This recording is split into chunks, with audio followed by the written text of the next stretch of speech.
الحمد لله رب العالمين، والصلاة والسلام على سيد الأنبياء وخاتم النبيين، المبعوث رحمة للعالمين، وعلى آله وأصحابه وأولياء أمته وأتباعه إلى يوم الدين. أما بعد، فأعوذ بالله من الشيطان الرجيم. بسم الله الرحمن الرحيم. لقد جاءكم رسول من أنفسكم عزيز عليه ما عنتم حريص عليكم بالمؤمنين رؤوف رحيم. فإن تولوا فقل حسبي الله لا إله إلا هو عليه توكلت وهو رب العرش العظيم. صدق الله مولانا العظيم، صدق وبلغنا رسوله النبي الأمي الكريم. درود پاک. اللهم صل على محمد وعلى آل محمد كما صليت على إبراهيم وعلى آل إبراهيم إنك حميد مجيد. اللهم بارك على محمد وعلى آل محمد كما باركت على إبراهيم وعلى آل إبراهيم إنك حميد مجيد. الصلاة والسلام عليك يا سيدي يا رسول الله، وعلى آلك وأصحابك يا حبيب الله. حمد و صلاة کے بعد صدر بزم استاذ العلماء حضرت علامہ مولانا بشیر احمد چشتی صاحب دامت برکاتکم العالیہ، دیگر قابل احترام حضرات علماء کرام، برادران اسلام، بزرگوں، دوستوں، عزیزوں، آپ پر میں الحمدللہ ہم سالانہ محفل میلاد النبی سب کہیے صلی اللہ علیہ وآلہ وسلم میں حاضر ہیں. ہمارے میزبان محترم پروفیسر محمد جاوید صاحب اور ان کے بھائی چودھری احسان الہی صاحب اور ان کے سب بھائیوں کی طرف سے یہ سالانہ اپنے آقا و مولا صلی اللہ علیہ وسلم کی بارگاہ میں نذرانہ محبت ہے. دعا ہے اللہ تعالیٰ ان کی یہ محبت اپنی بارگاہ میں قبول فرمائے. دوستان ذی وقار، اللہ تعالیٰ نے ہمارے آقا کریم صلی اللہ علیہ وآلہ وسلم کے بارے میں فرمایا، لَقَدْ جَاءَكُمْ رَسُولٌ مِّنْ أَنفُسِكُمْ. اے لوگو، یقیناً تمہارے پاس ایک ایسا عظیم الشان رسول تم ہی میں سے آ چکا ہے، یعنی انسانوں میں سے ایک ایسا عظیم الشان رسول انسانوں میں سے ہی تمہارے پاس آ چکا ہے۔ من انفسکم عزیز علیہ ما عنتم، جو چیز تمہیں مشقت میں ڈالتی ہے وہ میرے محبوب کو بڑی ناگوار ہوتی ہے۔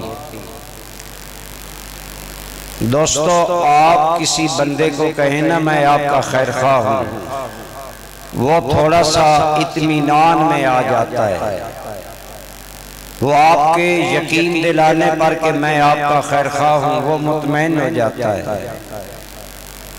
گویا کسی کو تیار کرنے کے لیے بتایا جاتا ہے کہ میں تیرا خیر خواہ ہوں، میں تیری بھلائی چاہتا ہوں۔ آپ کے اور میرے کریم آقا وہ انسانیت کے محسن ہیں اور کرم شعار ہیں جن کے بارے میں ان کا رب فرما رہا ہے کہ اے لوگو، میں نے تمہارے اندر وہ رسول بھیجا ہے جو اتنا کریم، اتنا شفیق اور اتنا مہربان ہے کہ کوئی چیز تم پر اگر مشقت والی اور مشکل والی آئے تو پریشان میرا حبیب ہو جاتا ہے۔ کس قدر حضور نبی رحمت صلی اللہ علیہ وسلم کی عظمت اللہ بیان کرتا ہے، انسانیت کو بتا رہا ہے اللہ تعالیٰ، او میرے بندو انسانوں، میں نے تمہارے اندر وہ رسول بھیجا عزیز علیہ ما عنتم، جو تمہارا اتنا غمخوار ہے کہ جو چیز تمہارے لیے مشکل ہوتی ہے وہ میرے نبی پر ناگوار گزرتی ہے۔ مشکل تم پر، پریشان میرا نبی، یہ ہے حضور کے دل میں درد انسانیت۔ فرمایا حریص علیکم، میرا نبی بہت حریص ہے تمہارے اوپر۔ حریص حرص سے نکلا ہے، ویسے عبارت یوں ہونی چاہیے، حریص لکم، لکم کا معنی تمہارے لیے، لیکن اللہ نے لکم نہیں فرمایا، فرمایا حریصن، ذرا بولو سارے، علیکم، علا آگے ذکر کیا۔ علماء نے لکھا ہے جب حرص کا صلہ علا آئے تو اس کے اندر حرص کے اندر شدت پیدا ہو جاتی ہے۔ حریص لکم، تمہارے لیے اس نبی کے اندر حرص ہے، اور حریص علیکم اس کا معنی ہے کہ میرے نبی کے دل کے اندر تمہارے لیے شدید حرص ہے۔ شدید میرا نبی حریص ہے اس بات پر کہ تم ہدایت پا جاؤ، تم رہنمائی پا جاؤ، تم جہنم کے عذاب سے بچ جاؤ۔ میرا نبی اس قدر حرص تمہارے لیے رکھتا ہے۔ یہ تو ہے عام انسانوں کے لیے، جو کافر بھی ہو سکتے ہیں، مسلم غیر مسلم سب اس کے اندر۔ تو اللہ تعالیٰ نے سرکار کے بارے میں دونوں چیزوں کے بارے میں فرمایا میرا نبی صرف تمہیں پتہ ہے، میرا نبی رحمت صرف اپنوں کے لیے نہیں غیروں کے لیے بھی رحمت۔ حضور ہیں کہ نہیں؟ رحمت حضور تو سارے جہانوں کے لیے رحمت ہے۔ فرمایا حضور کافروں کے لیے بھی حریص ہیں، حضور پر کافروں پر بھی کوئی چیز اگر مشقت والی پڑتی ہے تو میرا نبی پریشان ہو جاتا ہے۔ تو برادران اسلام، رہے ایمان والے وَبِالْمُؤْمِنِينَ رَؤُوفُ الرَّحِيمُ، اور ایمان والوں پر تو میرا نبی رؤوف بھی ہے، رحیم۔ رؤوف مبالغے کا صیغہ ہے، بہت رافت، بہت زیادہ رافت کرنے والا، شفقت کرنے والا، اور رحیم صفت مشبہ کا صیغہ ہے ہمیشہ رحم کرنے والے۔ فرمایا تو اللہ تعالیٰ نے اپنے محبوب کریم کا مقام بیان فرمایا کہ اے لوگو، میرا نبی اتنا حریص ہے تمہارے لیے اور اتنا شفیق، اتنا رحیم، اتنا کریم، کیا پھر بھی تم میرے نبی کی بات نہیں مانتے؟ وہ بتانا یہ مقصود ہے۔ تو برادران اسلام، میرے آقا کریم کے دل میں انسانیت کا درد تھا۔ درد کیا تھا؟ آپ چاہتے تھے کہ انسانیت جہنم کی آگ سے بچ جائے، اللہ کے عذاب سے بچ جائے، اللہ کی پکڑ سے بچ جائے، گمراہی سے بچ جائے اور ہدایت یافتہ ہو جائے۔ میرے کریم آقا آپ صلی اللہ علیہ وسلم نے اس کی وضاحت اپنے ایک ارشاد پاک میں کی، وہ میں آپ کی خدمت میں عرض کرتا ہوں۔ یہ حدیث پاک بخاری شریف کتاب الرقاق کے اندر موجود ہے۔ میرے اور آپ کے کریم آقا صلی اللہ علیہ وسلم کا ارشاد سنیے۔ آپ فرماتے ہیں انما مثلی و مثل الناس کمثل رجل۔ غور سے یہ حدیث پاک سنیں۔ ہم شعر بڑی توجہ سے سنتے ہیں، شعر بھی حضور کی تعریف ہوتی ہے، حضور کا بیان ہوتا ہے کہ صلی اللہ، لیکن جو خود سرکار کے الفاظ ہیں وہ ہمیں توجہ سے سننے چاہیے۔ آپ کی حدیث اور قرآن کو توجہ سے سننا چاہیے۔ فرمایا ان مثلی و مثل الناس کمثل رجل استوقد نارا۔ اے لوگوں، میری مثال اور لوگوں کی مثال ایسے ہے جیسے ایک آدمی نے آگ جلائی، فلما اضاءت ما حولہ، جب آگ کی وجہ سے ارد گرد روشن ہو گیا، جعل الفراش وہذہ الدباب التی تقع فی النار یقعن فیہا، جب آگ جلی پروانے آ کر گرنے لگے، چھوٹے چھوٹے کیڑے آ کر اس آگ میں گرنے لگے۔ ایسا ہوتا ہے کہ نہیں ہوتا؟ پرانے زمانے کے لوگ زیادہ جانتے ہیں، جب آگ جلائی جاتی ہے تو کیڑے آ جاتے ہیں، پروانے آ جاتے ہیں، آگ میں گرنا شروع ہو جاتے ہیں۔ سرکار نے یہی فرمایا۔ لیکن اب جب وہ آدمی دیکھتا ہے نا کہ آگ جلنے سے یہ پروانے اور یہ کیڑے اس کے اندر گر رہے ہیں تو کیا کرتا ہے؟ فَجَعَلَ يَنْزَعُهُنَّ، فرمایا وہ بندہ کوشش کرتا ہے کہ یہ پروانے، یہ کیڑے آگ میں نہ گریں۔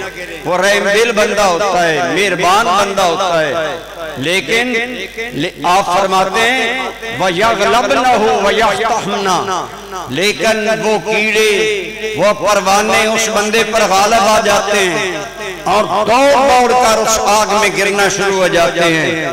تو آپ نے فرمایا، آگے الفاظ قابل غور ہیں، فرمایا وَأَنَا آخِذٌ بِحَاجُزِكُمْ عَنِ النَّارِ وَأَنْتُمْ تَقْتَحِمُونَ فِيهَا۔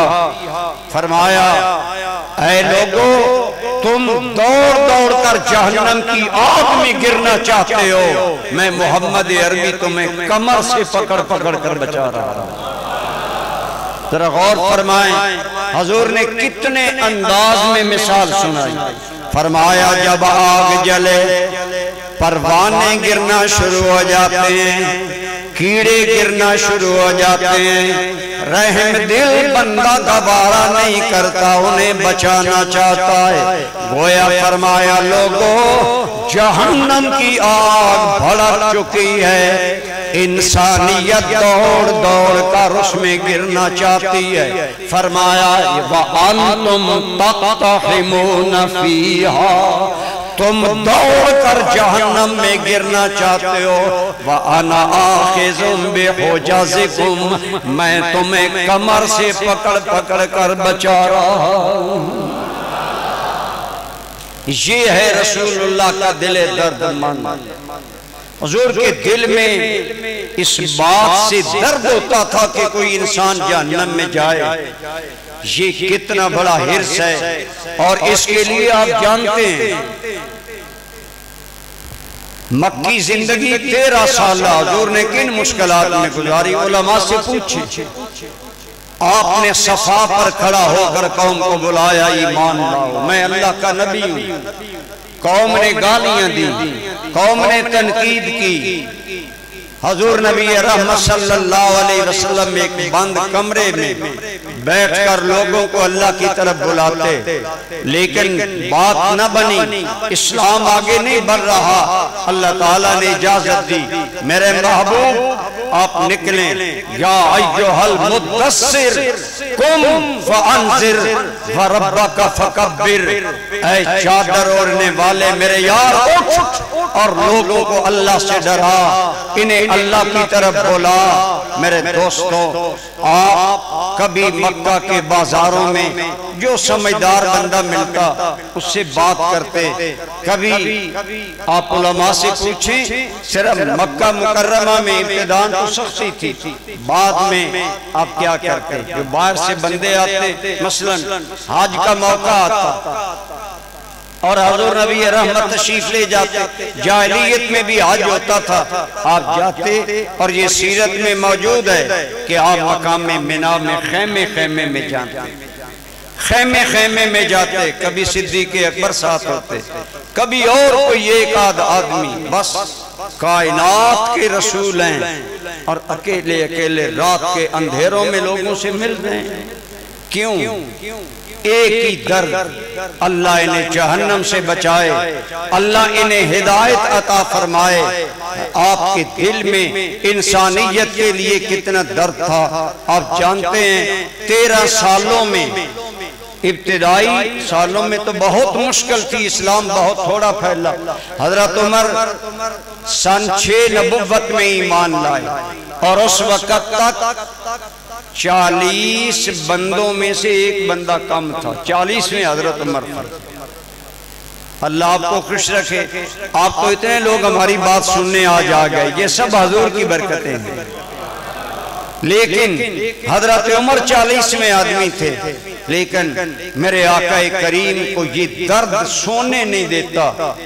لوگ سو جاتے ہیں، حضور راتوں کو کسی کے گھر میں جاتے ہیں، ملاقات کرتے ہیں، انہیں اللہ کی طرف بلاتے ہیں۔ اور برادران اسلام، جب 10-11 سال گزر گئے، مکہ والوں نے سرد میری کا مظاہرہ کیا، لگاتار آپ کی دعوت کو اگنور کیا، نظر انداز کیا۔ حضور نبی رحمت مکہ سے نکلے، دور طائف میں گئے، اور طائف میں جا کر لوگوں کو بلایا، شہر نگر کریا حضور گئے۔ جب طائف میں گئے، طائف والوں کو کہا، عبد علیل ان کا سردار آدمی ہے، یہ 2 بھائی بڑے چودھری تھے، انہیں حضور ملے، فرمایا میں اللہ کا نبی ہوں، میں اپنا پیغام دینا چاہتا ہوں۔ آپ جانتے ہیں ان لوگوں نے جواباً کیا کیا؟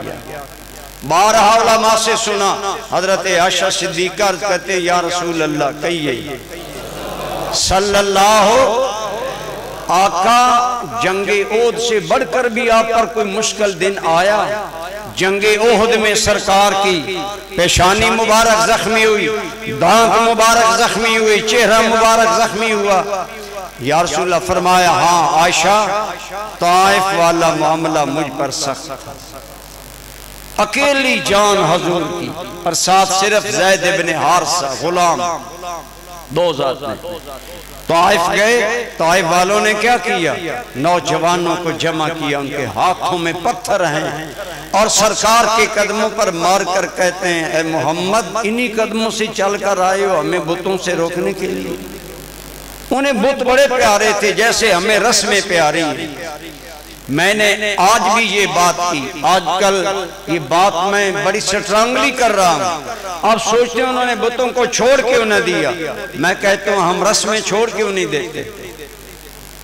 کتنی رسمیں ہیں جو آج بوجھ ہیں۔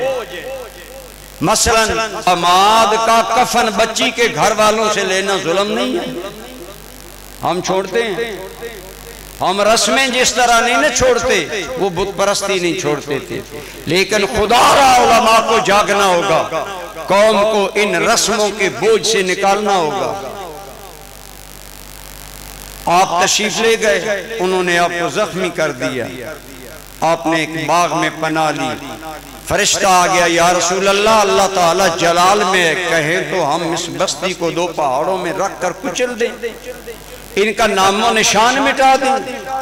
لیکن میرے نبی کے دل میں کتنا حرص ہے انسانیت کے لیے، وہی پتھر برسانے والے، قدمین طیبین لولہان کرنے والے۔ اللہ نے فرمایا میرے نبی اگر کہو انہیں میں پہاڑوں میں کچل کر رکھ دوں، عرض کی یا اللہ میں ان کے لیے تجھ سے عذاب نہیں مانگتا، ان کے لیے پھر بھی میں تجھ سے اسلام مانگتا ہوں۔ آپ بہت زیادہ کبیدہ خاطر ہوتے اس بات سے، سارا دن ان کی تانے سے نہ، کوئی کہتا نعوذ باللہ محمد جادوگر ہے، کوئی کہتا نعوذ باللہ یہ ہے وہ ہے۔ اللہ معاف فرمائے، سارے تانے سارے تیر دن کو اپنے بدن پر برداشت کرنے، ساری باتیں سننی، لیکن جب رات کا وقت آتا اللہ کی بارگاہ میں رو رو کر عرض کرتے یا رب العالمین، کیا میرے آنے کے بعد بھی یہ لوگ جہنم میں جائیں گے؟ یہ آپ کے دل میں درد کا عالم ہے، اور یہ بات میں کئی مرتبہ کرتا ہوں، سنیے، ہماری بات میں لگ لویڑ ہو سکتی ہے، ہم خطیب بات کو بڑھا چڑھا سکتے ہیں، اللہ ماشاءاللہ اچھے لوگ نہیں ایسا کرتے، لیکن اللہ کی بات میں بولو کوئی شک۔ آپ قرآن کریم پڑھیں، اللہ تعالیٰ فرماتا ہے اے میرے پیارے محبوب ذرا غور کرے حضور کتنے انسانیت کی ہدایت کے لیے دردمند ہیں، کتنے حریص ہیں، کتنا حضور کے دل میں حرص ہے یہ لوگ ہدایت پا جائیں، جہنم سے بچ جائیں۔ جب حضور یوں اڑتے، یوں حضور نبی کریم پگھلتے، آپ غم آپ کی زندگی کا حصہ بن گیا۔ اللہ کے حبیب ہیں، جب اللہ کے حبیب غم زدہ ہوئے اللہ نے قرآن اتارا، فرمایا فَلَعَلَّكَ بَاخِعٌ نَفْسَكَ عَلَىٰ آثَارِهِمْ إِن لَّمْ يُؤْمِنُوا بِهَٰذَا الْحَدِيثِ آسفا۔ اللہ کریم کے کلام کا ذرا لب و لہجہ دیکھیں، میں کہتا ہوں خدا را اشعار بھی سنو، با مقصد اشعار، اچھے اشعار، لیکن قرآن کی آیات میں غور کرو، رب کیا کہہ رہے؟ فرمایا اے میرے حبیب یہ لوگ جو ایمان نہیں لا رہے، کیا ان کے ایمان لانے کی غم میں آپ اپنی جان سے گزر جائیں گے؟ غور کریں کتنا نبی پاک کے دل میں غم تھا، کتنا درد تھا، اللہ بیان کر رہا ہے۔ فرمایا اے میرے نبی کیا ان کے لیے آپ جان سے گزر جائیں گے، اپنے آپ سے اپنی جان کو ہلاک میں ڈال دیں گے؟ کیا فرمایا؟ تو آپ کا بیٹا امتحان دے رہا ہو مقابلے کا، رات دن محنت کرے، آپ سے بچے کی مشقت ناگوارا ہو، آپ کہیں گے او میرے چاند جیسے بیٹے کیوں غم کر کھاتا ہے، انشاءاللہ تو کامیاب ہو جائے گا۔ ڈھارس آپ بندھاتے ہیں، رب نے جب یار کا غم دیکھا تو فرمایا او میرے 14ویں کے چاند یار، ما نزلنا علیک القرآن لتشقا، اے میرے نبی ہم نے قرآن اس لیے تو نازل نہیں کیا، ہم نے تمہیں نبی اس لیے تو نہیں بنایا کہ تم اتنی مشقت میں پڑ جاؤ جتنی مشقت میں تم ہو۔ اس سے پتہ چلا اللہ کا قرآن حضور کا درد دل بیان کر رہا ہے، حضور کی انسانیت کے لیے حرص ہدایت بیان کر رہا ہے۔ حد ہو گئی اللہ کی قسم، اللہ کہتا ہے کائنات والو کان کھولو، تمہارے لیے میرا نبی بھلا جاتا، میرا نبی تمہارے لیے پریشان ہے۔ کس قدر اللہ نے اپنے نبی کی خیر خواہی میں آیتیں اتاری اور حضور کے دل میں کتنا درد ہے۔ یہیں پر رک کر میں کہتا ہوں علماء عوام سے ہم عقیدت محبت سمیٹتے ہیں کہ ہم اللہ کے نبیوں کے وارث ہیں۔ العلماء ورثۃ الانبیاء، علماء انبیاء کے وارث ہیں۔ میں نے کہا اگر لوگ کلمہ نہیں پڑھتے، میرے نبی کا راتوں کا چین چھن جاتا ہے۔ جس عالم کے محلے کے لوگ نماز ہیں، اس عالم کو نیند کیسے آتی ہے؟ اسے کیوں نہیں احساس ہوتا؟ صرف مقتدیوں سے تنخواہ بٹورے، اس لیے ہم پیدا ہوئے، صرف ہم لوگوں کی جیبیں خالی کرنے کے لیے۔ حاشا وکلا، ایک عالم ربانی کا مقام اس سے بلند تر ہوتا ہے۔ عالم ربانی کا بھی درد وہی ہوتا ہے جو درد آمنہ کے لال ہوتا ہے، کہ لوگ ہدایت کی طرف آئیں، لوگ اللہ کی طرف آئیں، لوگ اللہ سے ملیں۔ کیوں یہ لوگ اللہ سے روٹھے ہوئے ہیں؟ وہ رو رو کر امت کی ہدایت کے لیے دعائیں کرتے ہیں۔ میں عرض کروں گا علماء کو بھی یہی احساس ہونا چاہیے جتنا احساس سرکار کو تھا کہ انسانیت پھر جہنم میں جائے، اور حضور اس بارے میں اتنے حریص تھے۔ آئیے ایک واقعہ سنیے جس سے پتہ چلے گا آپ کا حرص کس قدر زیادہ تھا۔ آپ نے وہ بھی کام کیے جو بظاہر آپ کی شان کے لائق نہیں تھے۔ رکانہ نامی ایک بدبو آیا، ایک دیہاتی بندہ تھا، موٹا تازہ پہلوان، آراکہ کہنے لگا اے محمد میں نے سنا ہے انکا ادعیت شیئا، تو نے کسی چیز کا دعویٰ کیا ہے؟ فرمایا ہاں میں اللہ کا نبی ہوں۔ اب وہ کیا کہتا ہے بات سنیں، جاہلوں سے بھی بالا پڑتا ہے علماء کا، ہدایت دینے والے لوگوں کا۔ حضور کا بھی واسطہ پڑا۔ رکانہ کہنے لگا محمد اگر تم نبی ہو، میں دلال نہیں سمجھتا، میں علم نہیں رکھتا، بس میں تو ایک بات جانتا ہوں، کشتی کرنا، میرے ساتھ کشتی کرو، اگر تم غالب آ گئے میں تمہیں اللہ کا نبی مان لوں گا، اگر میں غالب آ گیا تم نبوت کا دعویٰ چھوڑ دیں۔ یہ بات معقول تھی بظاہر؟ بولو آپ میں سے اٹھ کر کہے جو مولوی صاحب آپ اتنا زور لگا رہے ہیں میرے ساتھ کشتی کریں، تو میں کہوں گا مولوی کا کام کشتی کرنا تو نہیں۔ وہ بدبو ایسے یہ ارقاب لوگ حضور کے سامنے تھے، میرے ساتھ کشتی کرو۔ اب سرکار تھوڑا سا سوچا، صحابہ فکر میں پڑ گئے، یہ عجیب اس نے بات کر ڈالی۔ سرکار نے فرمایا اچھا اگر ایسا ہے تو آؤ کشتی کر لیتے ہیں۔ کشتی کیا نبی کے شان کے لائق ہے بظاہر؟ آپ نے کشتی فرمائی اور چشم زدن میں حضور غالب آ گئے، حضور نے اسے گرا دیا، حضور غالب آ گئے۔ اس نے کہا میں سنبھل نہیں سکا، مجھے ایک موقع دیں، دوبارہ میرے ساتھ کشتی کریں۔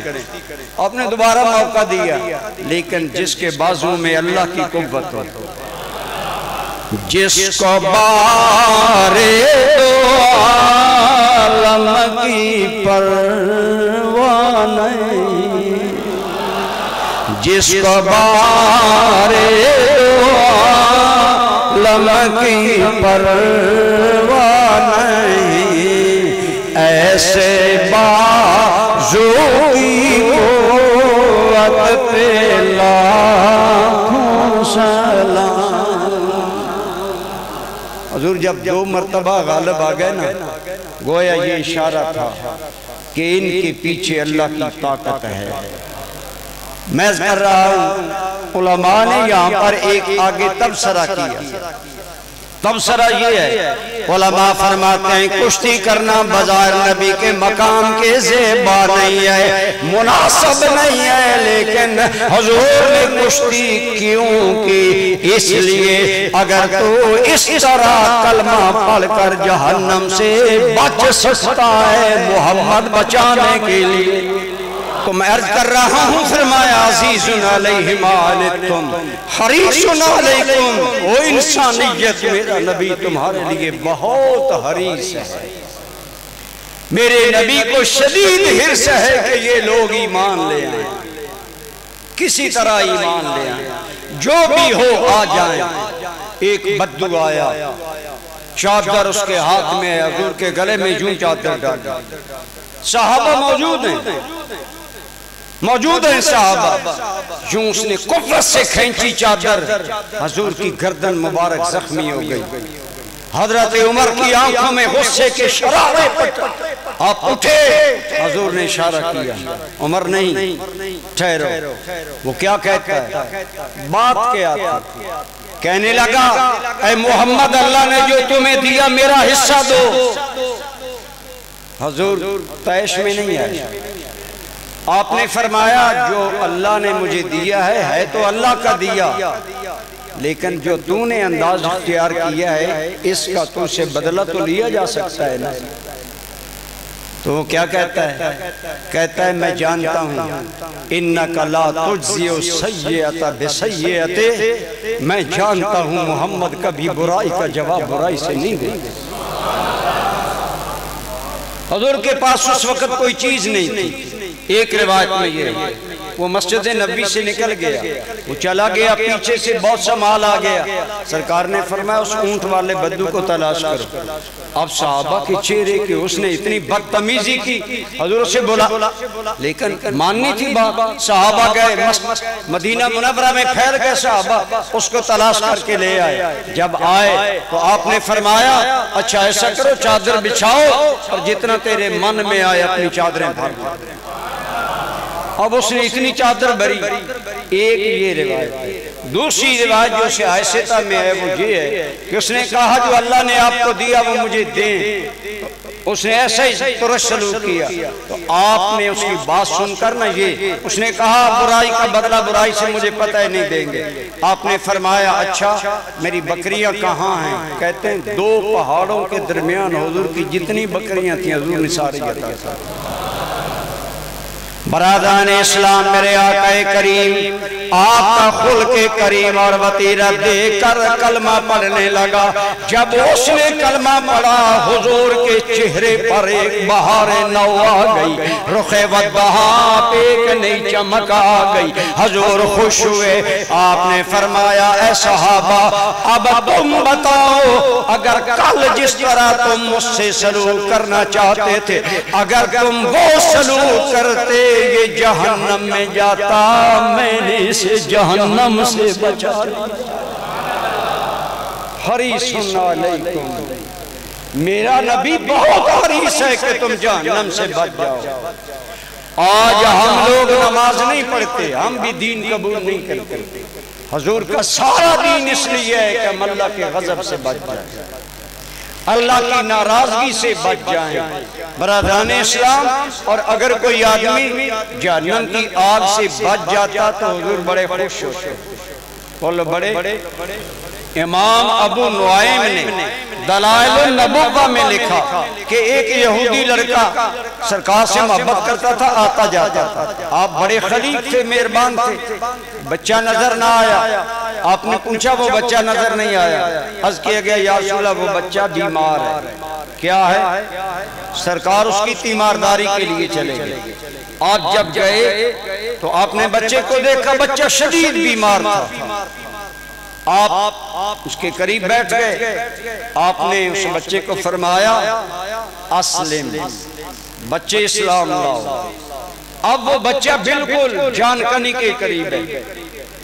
سرکار نے فرمایا اسلام لاؤ. بچہ حضور سے محبت تو کرتا تھا لیکن یہودی باپ کا بیٹا تھا، باپ پاس بیٹھا ہے. اس نے باپ کی طرف انتظار کی نظر سے دیکھا میرا باپ کیا کہتا ہے. باپ نے رواداری میں کہہ دیا کہ جو ابو القاسم کہتے ہیں کہو. بچے نے کلمہ پڑھ لیا. بولو بچے نے کلمہ پڑھ لیا. حدیث پاک میں آتا ہے امام ابو نعیم نے نقل کیا کہ میرے نبی رحمت صلی اللہ علیہ وسلم آپ نے جب دیکھا اس نے کلمہ پڑھ لیا، حضور کے چہرے پر خوشی آ گئی اور خوشی چمکنے لگی اور منہ پر جاری ہو گیا الحمدللہ الذی انقذہ بنا من النار. اللہ کا شکر ہے اللہ نے ہمارے صدقے اس کو جہنم کی آگ سے بچا لیا. اے کاش آج علماء کے دل بھی یہی دل درد مند بن جائیں. ہم تو اس بات کی طرح توجہ نہیں دیتے کہ میرے نمازی کتنے آئے کتنے نہیں آئے، ہمیں احساس ہونا چاہیے۔ میں ساتھ ساتھ اپنا پیغام بھی اس لیے دے رہا ہوں تاکہ ہمارا مقصود حضور کی شان بیان کرنے کے ساتھ ساتھ اپنی ذمہ داری ہے۔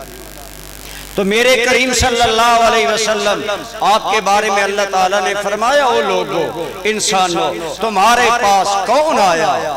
وہ میرا نبی آیا جس کا تمہارا مشقت میں پڑھنا ناگوار گزرتا ہے۔ مشقت میں تم پڑھتے ہو، بے چین میرا نبی ہو جاتا ہے۔ کس قدر درد انسانیت ہے حضور کے دل میں، اور آپ کس قدر انسانیت اور امت کے بارے میں تو بطور خاص کتنی باتیں ایسی ہیں۔ بخاری شریف کی حدیث ہے، سرکار چاہتے تھے بعض عبادات کریں لیکن حضور اس لیے نہیں کرتے تھے کہ میری عبادت کی وجہ سے کہیں عبادت امت پر فرض نہ ہو، میری امت مشقت میں پڑ جائے۔ آپ نے یہ علماء سے مسئلہ سنا ہوگا کہ سرکار فرض نماز مسجد میں پڑھتے تھے اور نوافل اور سنن حجرہ انور میں پڑھتے تھے۔ اللہ آپ کو اور مجھے وہ حجرہ دکھائے، وہ سبز گنبد دکھائے جس کے نیچے وہ حجرہ ہے۔ کیوں؟ علماء نے فرمایا سرکار بہت عبادت کرتے تھے، اتنے کہ آپ کے قدموں پر ورم آ جاتا، اندر جا کر اس لیے کرتے مجھے دیکھ کر میرے امتی یہ عبادت شروع کر دیں گے، مشقت میں پڑ جائیں گے، اس لیے نوافل سنن حجرہ انور میں ادا کرنے کی ایک وجہ یہ تھی کہ امت مشکل میں نہ پڑ جائے۔ امت آپ نے رمضان میں نماز تراویح کی جماعت کرائی، غیر متوقع طور پر حضور نے ایک دن عشاء کے بعد رمضان میں تراویح پڑھائی۔ صحابہ کرام نے صحابہ کو بتایا آج حضور نے خاص نماز پڑھی ہے، لمبی نماز پڑھی ہے۔ صحابہ آخرت میں حریص تھے جیسے آج ہم دنیا میں حریص ہیں۔ آج ہم مقابلہ کر دیں کہ اس کا بیٹا بیرون ملک ہے، میرا بیٹا بھی باہر جانا چاہیے۔ کتنے لوگوں نے جائیدادیں بیچ دی کہ ہمارا بیٹا بھی باہر جانا چاہیے۔ ہم دنیا میں ریس کرتے ہیں، عموماً میں کہتا ہوں صحابہ آخرت میں ریس کرتے ہیں۔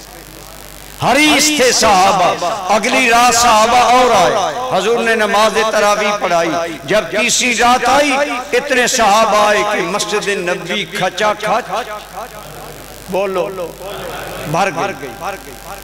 سرکار نے عشاء پڑھائی، حجرہ پاک میں چلے گئے، اب رات گزر گئی، حضور واپس نہیں۔ بعض صحابہ کھنگارتے، بندے کو بتانا ہو میں موجود ہوں، آداب رسالت بھی تھے لیکن صحابہ موجود رہے ساری رات۔ بعض نے کہا دروازہ کھٹکایا جائے، بعض نے منع کیا ادب کے خلاف انتظار کرو حضور۔ صبح میرے کریم نماز پڑھانے کے لیے آئے، آپ نے فرمایا اے میرے صحابہ کرام تمہاری حالت رات والی مجھ سے مخفی نہیں، لیکن میں جان بوجھ کر واپس نہیں آیا، اس لیے واپس نہیں آیا اگر تم پر تراویح فرض کر دی گئی پھر تمہارے لیے اسی جاری رکھنا مشکل ہو جائے گا، اور اگر چھوڑو گے تو گناہگار ہوگے، اس لیے میں رات نہیں آیا تاکہ میری امت پر یہ زائد بوجھ نہ آ جائے۔ لیکن ایک بات سمجھیں، اس کے باوجود آپ تراویح پڑھتے تھے۔ بعض لوگ سمجھتے ہیں کہ پھر حضور نے نہیں پڑھی، پڑھتے تھے۔ صحابہ گھروں میں پڑھتے، حضور بھی گھروں میں پڑھتے۔ اور اس کے بعد سرکار کے دور کے بعد جب حضرت عمر کا دور آیا، آپ نے صحابہ سے مشورہ کیا اب تراویح فرض تو نہیں ہو سکتی، کیا ایک امام کے پیچھے سارے لوگوں کو جمع نہ کر دیا جائے؟ صحابہ نے کہا جمع کر دیا جائے۔ حضرت عمر نے دوبارہ تراویح کی جماعت جاری کی۔ بعض کمزور عقیدے کے لوگ سمجھتے ہیں تراویح کا جی بھار حضرت عمر ساڑھے گلے پایا، بکواس ہے یہ۔ تراویح خود رسول اللہ صلی اللہ علیہ وسلم نے 2 دن پڑھائی، آگے نہیں پڑھائی کہ یہ نماز فرض نہ ہو جائے۔ جب یہ خطرہ ٹل گیا اب فرض نہیں ہو سکتی، اسی رسول اللہ کی سنت کو جو انفرادی طور پر پڑھتے تھے حضرت عمر نے جماعت کے ساتھ دوبارہ شروع کیا۔ یہ عمر کا امت پر احسان ہے۔ میں عموماً کہتا ہوں آپ ایمانداری سے سوچیں، جو قوم تراویح نہیں پڑھتی اور تراویح کے منکر ہیں ان کے اندر قرآن کے حافظ نہیں ہیں۔ سنی تراویح پڑھتے ہیں، ہماری مسجدوں میں نماز تراویح کی جماعت ہوتی ہے، ہم کہتے ہیں عمر تیری فکر کو کروڑوں سلام، تم نے تراویح کی جماعت پھر جاری کر کے قیامت تک کے لیے امت کا رشتہ قرآن سے جوڑ۔ اب جب رمضان آتا ہے ایمان سے بتاؤ قرآن کریم کی نئی بہار آتی ہے کہ نہیں؟ گھر گھر قرآن کا دور، مسجد مسجد میں قرآن پڑھا سنا جا رہا ہے۔ یہ حضرت عمر کی فکر ہے، اور مولا علی شیر خدا رضی اللہ تعالی عنہ نے حضرت عمر کے وصال کے بعد جب مسجد نبوی میں تراویح کا منظر دیکھا، مولا علی کے دل سے یہی دعا نکلی جو میں نے کہی، تھوڑا سا فرق ہے۔ آپ نے عرض کیا اللہم نور قبر عمر کما نور مساجدنا بالقرآن۔ یہ مولا علی کی میں نے عبارت پڑھی۔ حضرت علی نے دعا مانگی، اے اللہ جیسے عمر ہماری مسجدوں کو قرآن سے جگمگا گیا، تو عمر کی قبر کو نور سے منور فرما دے۔ ہم تراویح اس لیے پڑھتے ہیں کہ مولا علی بھی پڑھتے تھے، اور دار قطنی میں موجود ہے کہ حضرت علی کے دور میں قابل غور بات، حضرت علی کے دور میں فرض نماز کے علاوہ 23 رکعت جماعت کے ساتھ ادا ہوتی تھی، 3 وتر اور بولو سنیوں کو بتائیں، 3 وتر اور اونچے بولو۔ پتہ چلا مولا علی کے دور تک تو 20 آ رہی تھی، آج پچھلے سال ہم وہاں تھے، آپ سعودی عرب نے 10 کر دی ہیں حرمین شریفین میں۔ کیونکہ یہ ان کا اللہ کا معاملہ، 1450 سال حرمین طیبین میں 20 رکعتیں پڑھی جاتی رہی، اب انہوں نے 10 کر دی ہیں۔ کیونکہ ایک بات یاد رکھیں، دین نجدیوں کا رویہ نہیں، دین آمنہ کے لال کے عمل کا نام ہے، اور جس پر صحابہ نے عمل کیا۔ بات سمجھ آ رہی ہے؟ بات دور چلی گئی، میں بات یہ کر رہا تھا، بہت سے کام حضور نے اس لیے نہیں کیے۔ حضرت عبداللہ بن عباس فرماتے ہیں ایک دن عشاء کی اذان ہوئی، ہم مسجد میں آ گئے، لوگ بیٹھے بیٹھے سو گئے، حضور باہر نہیں آئے، جگایا یار حضور آ جائیں گے، جاگو وضو کرو، صحابہ بھی انسان تھے نا۔ حضرت ابن عباس کہتے ہیں صحابہ پھر سو گئے، اتنی دیر، بڑی دیر کے بعد سرکار تشریف لائے اور نماز عشاء پڑھائی۔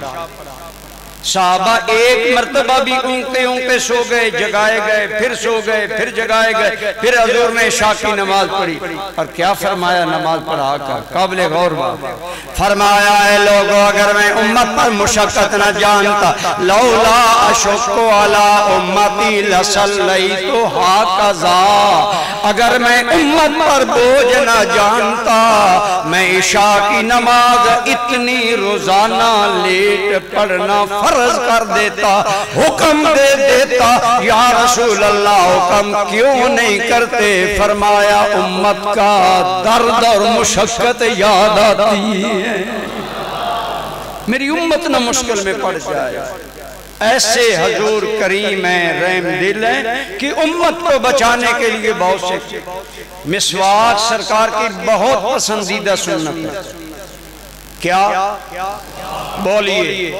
مسواک صرف وضو میں ہی نہیں، حدیث پاک میں آتا ہے آپ گھر جاتے سفر سے آ کر تو پہلا کام مسواک کرتے، آپ جاگتے تو پہلا کام مسواک کرتے، کھانا کھاتے تو مسواک کرتے، وضو کرتے تو مسواک کرتے۔ مسواک بہت پسندیدہ میرے کریم کی سنت ہے۔ فرما اتنی یہ سنت پسند، اتنی یہ سنت پسند، آخری آخری زندگی کا دن ہے، بیماری کی وجہ سے رسول رحمت انتہائی حالت کمزوری میں ہے۔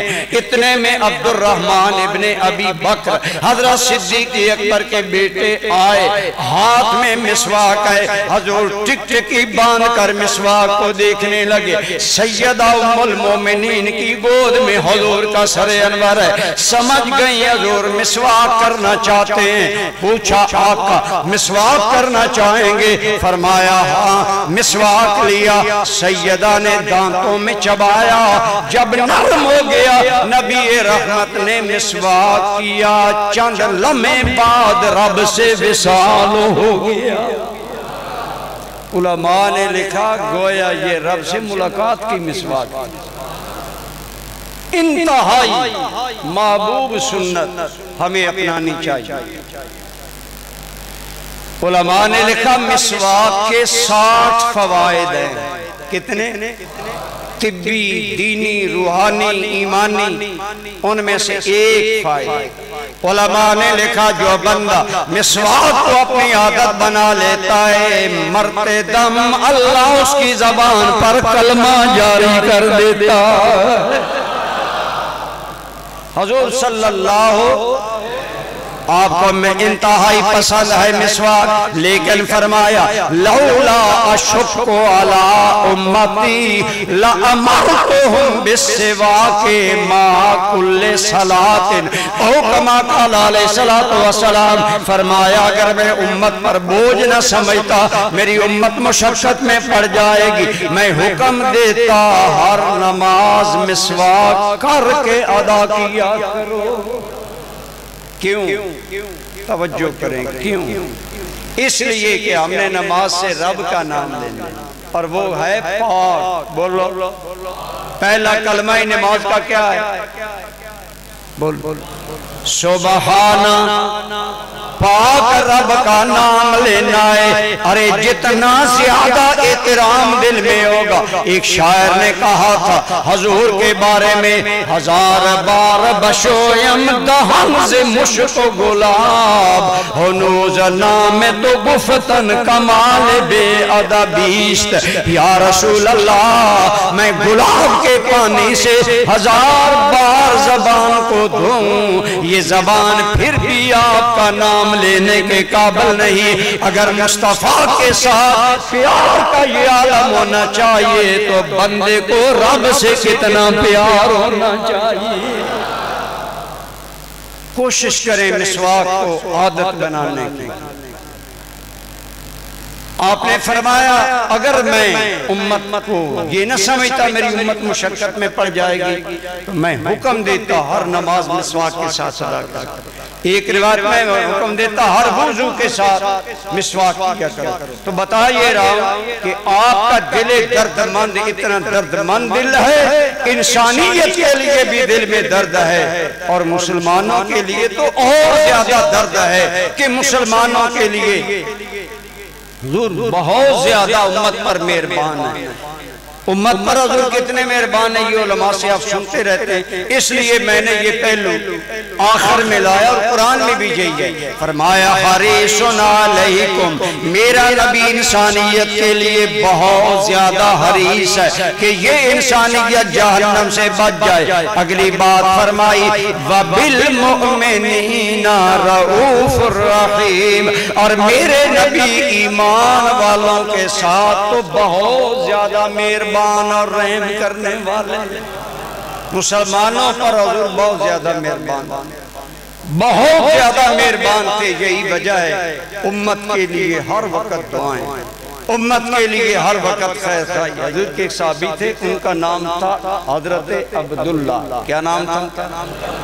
حضرت عبداللہ۔ اس نام کو آپ بھی فروغ دیں، یہ بڑا پیارا نام ہے۔ حدیث کے مطابق سب سے پسندیدہ نام عبداللہ ہے۔ اللہ کا نیت کریں اللہ بیٹا دے پوتا دے، ایک کا نام عبداللہ رکھیں گے تاکہ ہمارے گھروں سے اللہ کا نام بولتا رہے۔ نام کیا ہے صحابی کا؟ بولو، سارے بولو۔ اور ان کا لقب ہے حمار۔ یہ صحابی بڑی حضور سے محبت کرتے ہیں، بہت زیادہ۔ یہ ٹائم نہیں کہ ان کی حضور سے محبت کے میں واقعات آپ کو سنوں، ہیں بڑے پیارے وہ واقعات، لیکن سرکار کا محبت کا جواب یا مہربانی وہ سنیے۔ یہ آپ جانتے ہیں عرب پہلے شراب پیتے تھے، ان کی گھٹی میں شراب تھا، تو ان حضرت عبداللہ حمار سے غلطی ہو گئی، انہوں نے شراب پیا، انہیں لایا گیا کہ انہیں تعزیر لاؤ، تعزیر لگائی گئی، کچھ ڈنڈے لگائے گئے یا کوڑے لگائے گئے، انہیں چھوڑ دیا ایک مرتبہ، دوسری مرتبہ پھر انہیں لایا گیا، پھر انہیں کوڑے مارے گئے، وہ اس حال میں گھر چلے گئے۔ ایک آدمی بولا، کہنے لگا لعنت اللہ علیہ ما اکثر یفعلہ، اللہ کی اس پر لعنت ہو، یہ کتنی مرتبہ یہ غلط کام کرے گا۔ ایک مرتبہ شراب پیا، دوبارہ پیا، اس پر حدیں لگی، باز نہیں آتا۔ حضور نے یہ اس کی بات سن لی۔ حضور اپنی امت پر کتنے مہربان ہیں۔ اور میرے بھائیوں، ہے وہ بندہ جس نے شراب پیا، جس پر حد لگی۔ آج ہم بے نمازوں سے ہاتھ نہیں ملاتے، آج ہم بے نمازوں کو نفرت سے دیکھتے ہیں۔ ارے میرے نبی کو گناہگار اپنا امتی کتنا پسند ہے۔ اس نے کہا اللہ کی لعنت اس عبداللہ پر ہو، یہ کتنی مرتبہ شراب پی چکا۔ آپ نے فرمایا لا تلعنہ، اس کو لعنت نہ کرو، معلوم کو انہو یحب اللہ ورسولہ، جہاں تک میں جانتا ہوں یہ بندہ اللہ رسول سے بہت محبت کرتا ہے شرابی، شراب پیا، گناہگار، اس سے پتہ چلا میرے کریم آقا صرف صدیق اکبر سے پیار نہیں کرتے، مولا علی سے پیار نہیں کرتے، نیکوں سے پیار نہیں کرتے۔ حضور ایمان والوں کے لیے اتنے مہربان ہیں، اتنے مہربان ہیں، اگر امتی گناہگار بھی ہے پھر بھی حضور پیار فرمائے، پھر بھی مہربان۔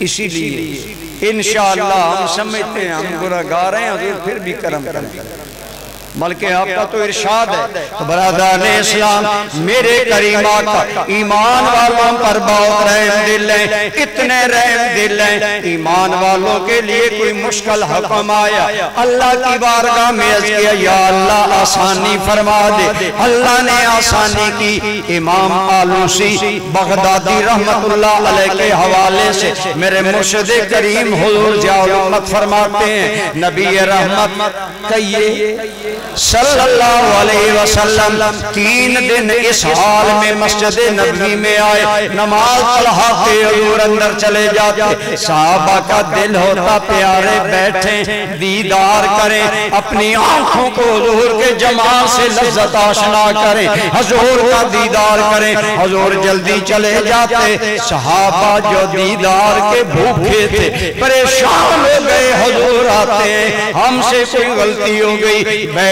نہیں۔ تیسرے دن آپ آئے، فجر کی نماز پڑھائی، فرمایا اے صحابہ میں جو جلدی گھر چلا جاتا تھا وجہ یہ مجھے آخرت کے جب احوال دکھائے گئے تو مجھے میری امت یاد آ گئی، امت یاد آ گئی۔ میں نے اللہ کی بارگاہ میں عرض کیا، آپ خود فرماتے ہیں اللہ تعالیٰ نے مجھ سے پہلے مرحلہ میں فرمایا اے میرے حبیب مکرم کہیے صلی اللہ علیہ وآلہ وسلم، ایمان سے یہ واقعہ سنیں، ہم تو درود پڑھنے کے روادار بعض لوگ نہیں رہتے، اسی لیے میں کہتا ہوں فطرت بناؤ درود پڑھنا، عادت بناؤ۔ میرے نبی تیرے میرے لیے کتنے مہربان، کتنے کرم شیار۔ اللہ نے فرمایا میرے نبی ہم تیری امت کے 70,000 بندے بلا حساب جنت بھیجیں گے۔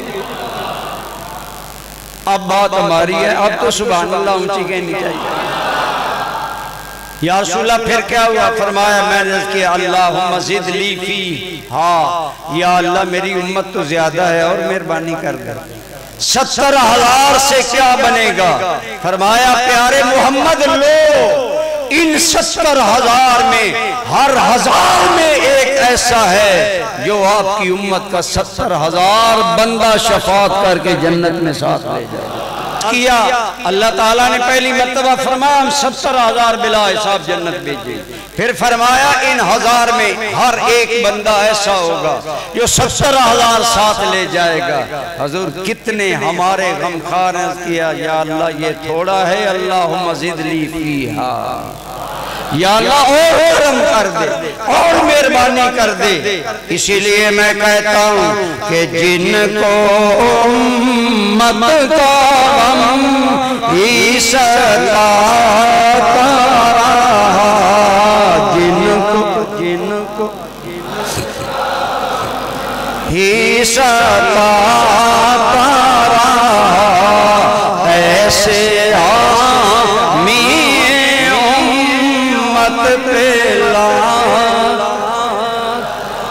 عرض کیا یا رب العالمین یہ تھوڑے اور کرم کر دے۔ اللہ رب العالمین نے فرمایا اے میرے حبیب مکرم ہم تمہیں امت کے بارے میں پریشان نہیں کریں گے، اتنا دیں گے کہ ہمارا محبوب راضی ہو جائے گا۔ اگلی حد رب نے تعداد نہیں بیان کی، رضائے یار بیان کی۔ حبیب تم راضی جب ہوگے۔ ایک اور حدیث پاک سنیے، میرے کریم صلی اللہ علیہ وسلم کے صحابی حضرت عبداللہ ابن عمر ابن عاص رضی اللہ تعالیٰ عنہ سے یہ حدیث بخاری شریف میں مروی ہے۔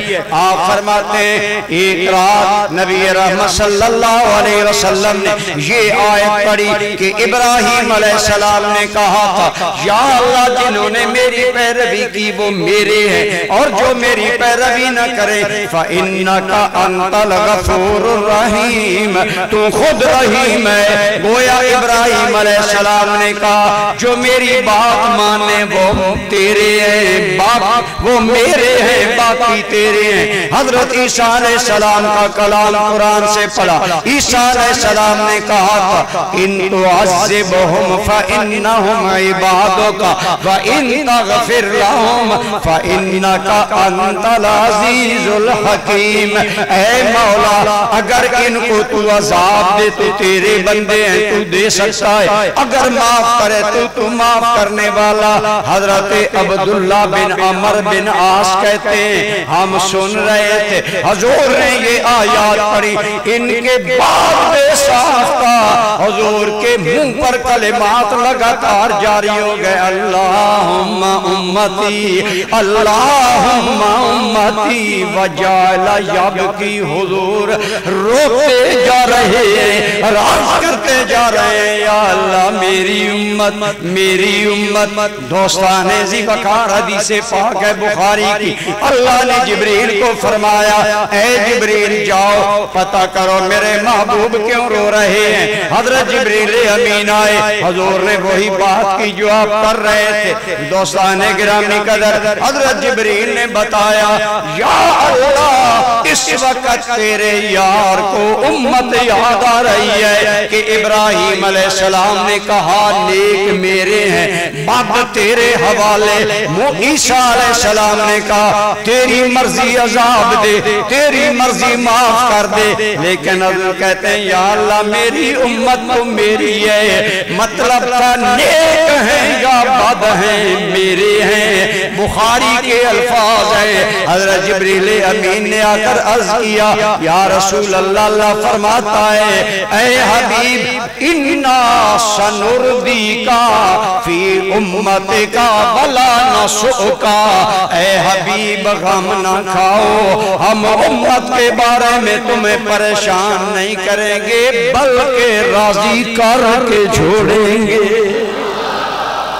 حضور اس قدر ہمارے لیے مہربان ہے، ہمارے لیے آپ کے دل میں درد تھا میری امت گویا فرمایا نیک بھی میرے ہیں۔ اور علماء سے پوچھیں حدیث ہے شفاعتی لأہل الکبائر من امتی، فرمایا صغیرہ گناہ والوں سے درکنار میری شفاعت تو کبیرہ گناہ والوں کے لیے بھی ہے۔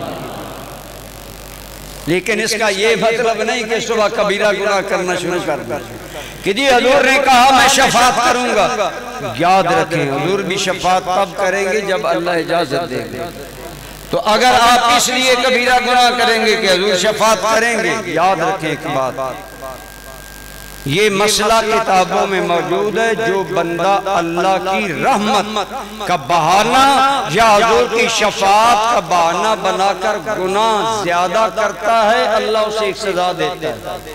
اللہ ہم سب کو اس سے محفوظ رکھے۔ سارے بولو اور کان کھول کر سنو، وہ کیا ہے سزا؟ آپ بتائیں، اللہ کی سزا آئے کوئی روک سکتا ہے؟ اللہ کے عذاب کی علامت یہ ہے کہ کوئی تدبیر نہیں سوجھتی۔ بتاؤ، جو آج پاکستان کے حالات ہیں، ان کے سنورنے کی کوئی تدبیر ہے؟ کسی کو سمجھ آ رہی ہے؟ اگر آ رہی ہے تو کر نہیں سکتے یا آنے نہیں، یہ اللہ کی گرفت کی علامت ہوتی ہے۔ جو بندہ اللہ کی رحمت اور نبی رحمت صلی اللہ علیہ وسلم کی شفاعت کا بہانہ بنا کر گناہ کرے گا، اللہ اسے سزا کیا دیتا ہے؟ اللہ اس کی اس دلیری پر اس سے توبہ کی توفیق چھین لیتا ہے۔ مرنے سے پہلے اسے توبہ نہیں ہوتی، توبہ نصیب ہی نہیں ہوتی۔ اس لیے چھوٹے گناہوں کو بھی بڑا سمجھیں، ان سے بچیں۔ جب چھوٹے گناہوں سے بچیں گے، بڑوں سے خود بچ جائیں گے۔ تو ہمارے آقا اتنے کریم ہیں۔ میں کئی مرتبہ یہ بات آپ سے شاید اسی مسجد میں کر چکا۔ ایک پروفیسر رفیق اختر ہیں گجر خان کے، وہ بظاہر تو داڑھی مون آدمی ہے، لیکن باتیں بڑی پیاری کرتا ہے۔ تو باتیں جو اچھا کرے، ایک آدھ سنت اگر نہیں ادا کرتا تو ہمیں اسے حقیر نہیں جاننا چاہیے، دعا مانگنی چاہیے، اللہ انہیں کامل سنت پر عمل کی توفیق دی۔ پروفیسر رفیق اختر صاحب کی ایک کتاب میں نے پڑھا، وہ کہہ رہے تھے، اے امت، حضور تو ساری رات تمہیں اور مجھے یاد کر روتے رہے، اب تیری مرضی ہے، کیا کبھی تجھے بھی نبی کی یاد میں رونا آیا؟ تو ہمیں تو بدرجہ اولا اپنے آقا کی یاد میں رونا چاہیے، حضور کو یاد کرنا چاہیے۔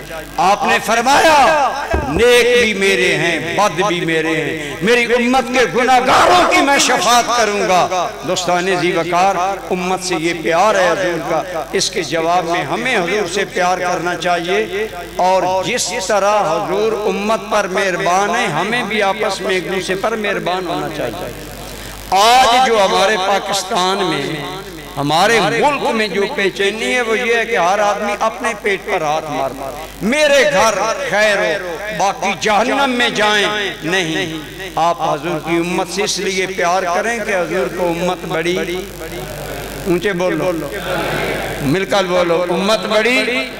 آپ اگر اس لیے حضور کی امت سے پیار کریں گے نا، یہ حضور کی امت پیاری ہے، ہو سکتا ہے حضور اسی کے صدقے کرم کر دیں، اسی کے صدقے کرم ہو جائے، مہربانی ہو جائے۔ اور حضور لجپال ہیں، وہ کسی کا عمل رکھتے نہیں ہیں، جو حضور کے لیے عمل کرے گا حضور اس کو ضرور بدلہ دینا۔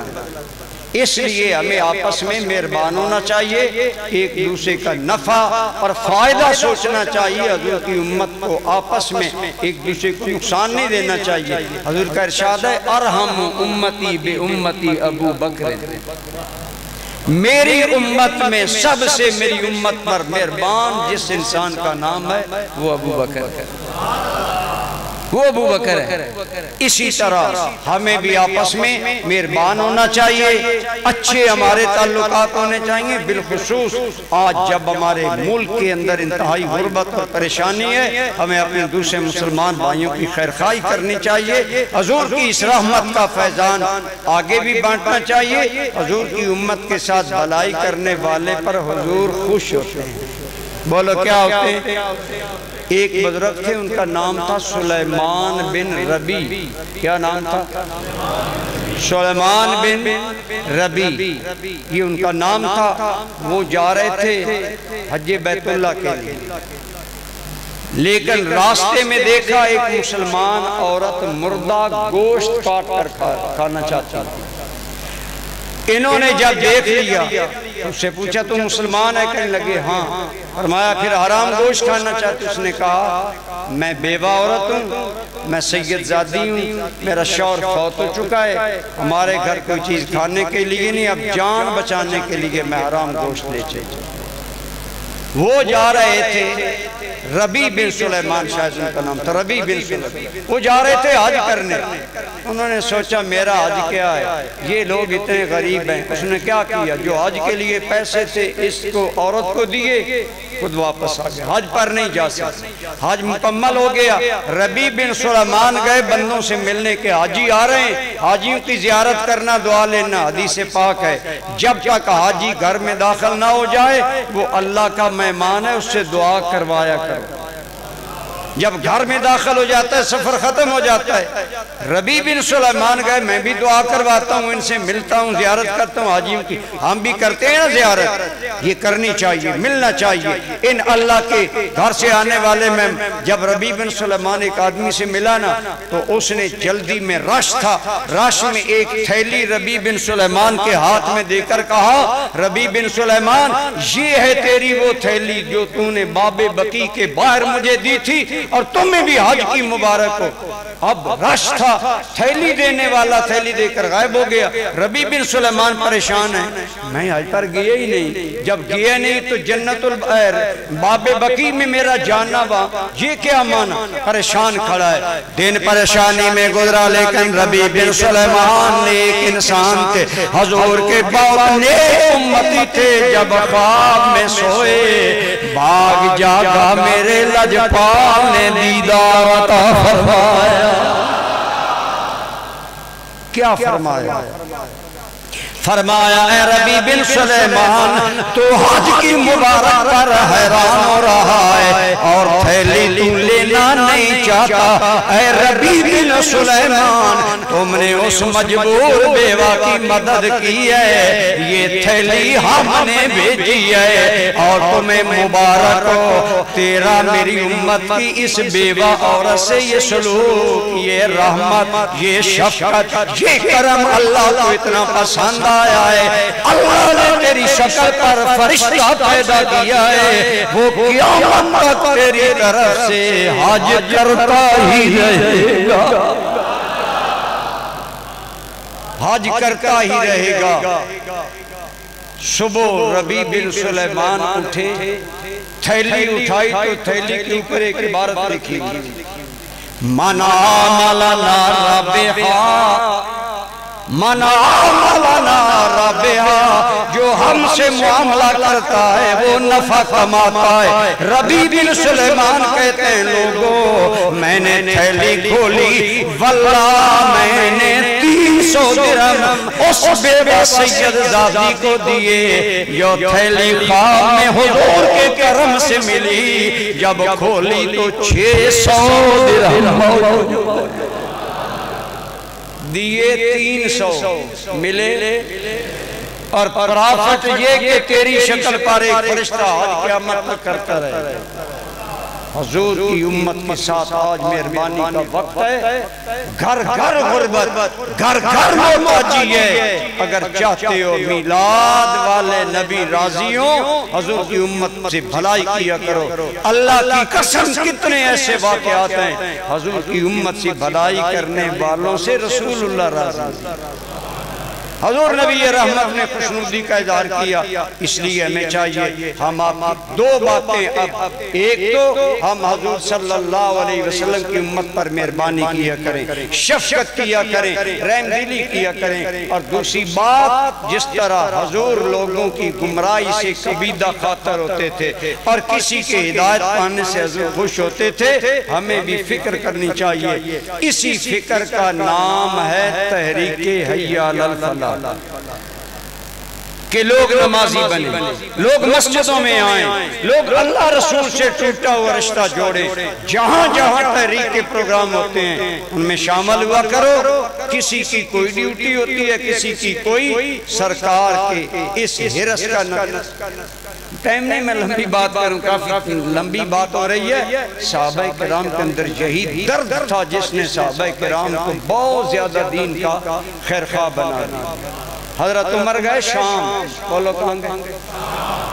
حضرت عمر کا نام تھا، کافر آپ کے نام سے کامتے تھے، سنا حضرت عمر اس علاقے میں آ رہے ہیں، لوگ امڑ آئے حضرت عمر دیکھنے کے لیے، اور انہی حضرت عمر کے دیکھنے والوں میں ایک عیسائیوں کا راہب بھی آیا، وہ گرجے سے نہیں نکلتا تھا باہر، اسے جب پتہ چلا عمر آئے ہیں وہ حضرت عمر کی زیارت کرنے آیا، جب آیا تو انتہائی نحیف کمزور کر کے عبادت جھک گیا، دو بندوں کے سہارے آیا، وہ دیکھ کر وہ تو چلا گیا کہ یہ ہے عمر، آج جس کے نام کا طوطی بولتا ہے اور جس کے صدقے نبی کا جھنڈا 24 لاکھ مربع میل پر لہرا رہا ہے،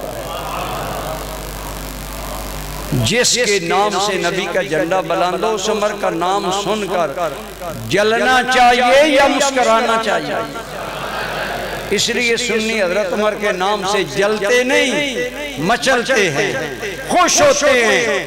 حضرت عمر نے وہ چلا گیا، حضرت عمر کی آنکھوں میں آنسو تھے، صحابہ نے پوچھا امیر المومنین وجہ؟ فرمایا یہ اپنے خیال میں عبادت کر رہا ہے کہ میری آخرت بہتر ہو، لیکن یہ تو جہنم میں جائے گا کیونکہ اس نے ہمارے نبی پاک کی نبوت کو، آپ کا یہ عقیدہ ہے نا جو حضور کو نبی نہیں مانتا وہ جنتی نہیں ہو سکتا۔ حضرت عمر نے فرمایا مجھے اس کی حالت پر افسوس آیا ہے کہ یہ اتنی عبادت کر رہا ہے کہ اتنا کمزور ہو گیا لیکن پھر بھی جہنم میں جائے گا۔ ایک عام انسان کے جہنم میں جانے کی بات نے حضرت عمر کو اشکبار کر دیا، غم زدہ کر دیا۔ کلمہ پڑھنے والے مسلمان، تیرا بیٹا بے نماز ہے اور بے نمازی جہنمی ہے، قرآن کے حکم سے تمہیں کوئی درد نہیں ہے، کوئی احساس نہیں ہے، میرا بیٹا دین سے دور ہے۔ خدا را یہی رسول اللہ کا درد آج دل میں لے کر جاؤ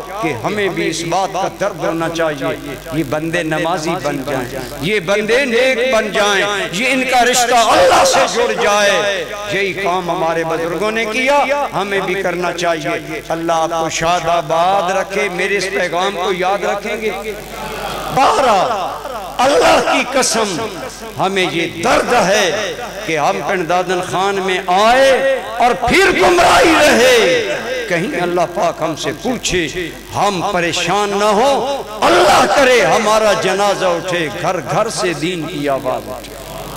یہی ہے تمنا، یہی زندگی کا مقصد ہے۔ میری زندگی کا مقصد تیرے دین کی سرفرازی، میں اسی لیے مسلمان، میں اسی لیے نمازی۔ بقول اقبال ہم تو جیتے ہیں کہ دنیا میں تیرا نام رہے، کہیں یہ ممکن ہے کہ ساقی نہ رہے جام رہے؟